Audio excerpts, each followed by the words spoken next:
Hello everyone, welcome back to my Journalism of the Heart news channel. The story for today is, with only seconds left on the clock, this year's season of Married at First Sight is rocked by yet another cheating scandal that leaves one wife desperately screeching excuses that the rest of the group dismiss as being faker than Dan's teeth.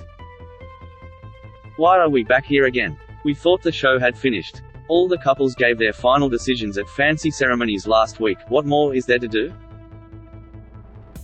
Well, this is the final dinner party. And there's actually a method to the madness.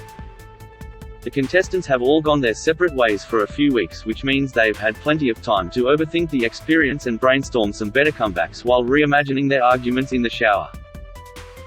Tonight, they're all given one final opportunity to dish out their refined insults. We've seen an incredible amount of conflict between people. For example, Olivia and Dom, expert Mel Schilling helpfully observes. How's that going to play out tonight? Like a crapstorm, Schilling? It's gonna play out like a goddamn crapstorm. Or maybe that's just us being negative. Perhaps some time apart is exactly what Olivia needed to gain some perspective and change her at it.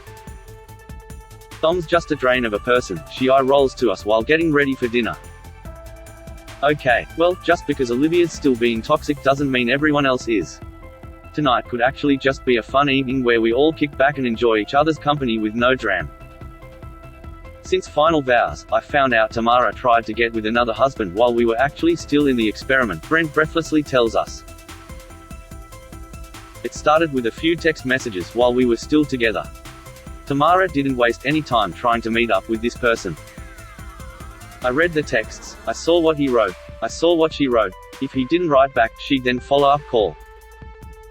She was definitely quite keen. From the way she reacted with the Daniel and Carolina cheating scandal, I think she's a hypocrite and she needs to be called out for it.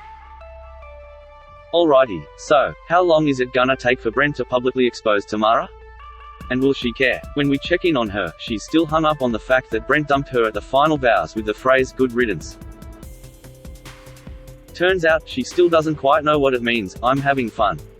I guess I am having good luck and I have been good riddance, she assures us. Two people who aren't basking in good riddance are Dom and Jack. While they left the vow ceremony together, they've since broken up. It kinda fizzled, Dom sighs. I really tried, I organized a dinner. I'm left very confused.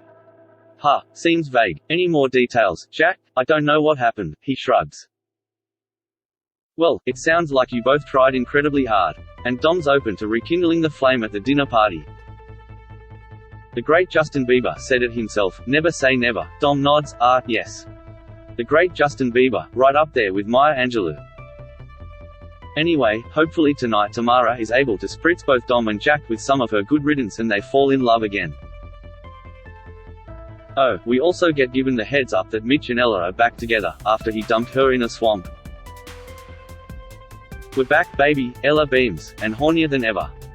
Mitch adds, we had some time to get back to our roots, his roots, rude, she winks. You're really playing the horny bride card, aren't ya? He smirks. In my mind, Ella and Mitch are just a young Kath and Kel. At the cocktail party, all the lunatics from the series roll up. I came to the experiment to find love, Holly tells us as she bounds inside. I told the universe I was trying. It didn't happen, but never say die. From the experiment, I learned just to believe in myself. That's not entirely true, Holly. You also learned what pegging was. The biggest surprise of all comes with the arrival of Dion. He has traded in his high heels for sneakers, so we don't hear him clip-clop down the hallway before bursting into the room. We're also disappointed that he isn't wearing a sequined novelty blazer tonight. Fame has changed you, Dion. Tamara drags Olivia and Samantha away from the group and they huddle together like bitter, drunk witches on the sidelines, casting spells on everyone. When I start my OnlyFans account, I'll ask her for tips, Tamara mocks Dom before turning her thoughts to ex-husband Brent. I hate the smell of him, Samantha shows her friend support by offering physical violence. If he says something to you, I'm gonna smash my glass in his face. When everyone is herded into the dining room, Al gets way too excited because the producers finally let him use big boy cutlery instead of the plastic Sesame Street dinner set he usually has to eat off. Meanwhile, Brent's feeling restless. He can't wait to expose his ex and he's waiting for just the right moment. Maximum impact is what he's going for, catch her off guard when she least expects it. so he makes up a fake game. The rules: one by one, everyone at the table will reveal the most negative moment they endured during the experiment. He throws to Tamara. She begrudgingly plays along and says something about missing her dog. Then Brent swoops in with his big reveal. Was the negative not the fact that you tried to pick up Mitch when we got out of the experiment and he rejected you? He announces. What unfolds is a convoluted half-explanation from all parties at the table. When you texted me, I was hanging out with Brent every day. Mitch, the recipient of the alleged texts, tells Tamara, the alleged texter. And I just felt the need just to tell him. It was playing on my mind. Tamara snaps into defense mode. That wasn't even me. Sam was there as well. That was our mutual friend, invited Mitch and her. She stumbles, and we gather she means she was out with the girls and one of her friends wanted Mitch to come along. Brent adds another piece to the puzzle, and it feels like this story is being told through fragmented witness accounts. When he said he didn't feel right about it, didn't you jump in and say, just so you know, I feel no feelings for Brent whatsoever and I know you're with Ella but blah blah blah. So you should really come, it'll be a good time. I saw the messages, he says. Later on, Brent assures us the messages weren't as innocent as Tamara claims. She tried to get with another husband, he scoffs. Mitch rejected her. Mitch told me straight away. She's going to say it was for friends, but I've seen every text message, it wasn't for friends. Tamara resorts to a lot of screeching before finally declaring, I didn't invite Mitch to dinner. I thought Mitch and Ella broke up. Any thoughts, Mitch? Then Celine decides to weigh in. You just put your foot in your mouth, she yells at Tamara. You just said you thought they broke up, so clearly you were really just trying to get in on it. She wanted a piece of Mitch. All the lunatics start banging the table with their palms and jeering. Tamara's humiliated. And to make matters worse, Al leans over and burps in her face. We don't spend nearly enough time on this alleged affair. Why isn't Mitch pulling out his phone and showing the screenshots as evidence? Without the receipts, the group loses interest and all of a sudden we wind up in another argument about the nude photos. Why won't you apologize to Dom for the photo?